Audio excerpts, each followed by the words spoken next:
ఈరోజు మా ఇంట్లో గోరింటాకు ఎపిసోడ్ చూసేయండి. అందరూ ఆషాఢంకు గోరింటాకు పెట్టుకుంటే మేము మా ఊరికి వచ్చేసరికి ఆషాఢం అయిపోయింది. సో ఇప్పుడు మా అమ్మని అడిగితే గోరింటాకు తీసుకుని ప్రతి ఒక్క అమ్మాయికు తన హస్బెండ్ చేతులతో గోరింటాకు పెట్టించుకోవాలని ఉంటుంది కదా, నాకు కూడా. సో తనైతే ఈరోజు నాకు గోరింటాకు పెట్టబోతున్నారు ఫస్ట్ టైం.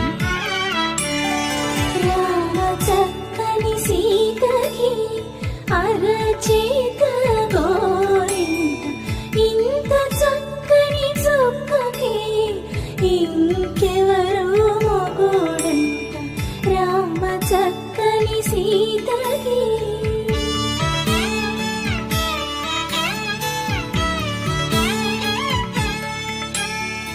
ఉడత వీపున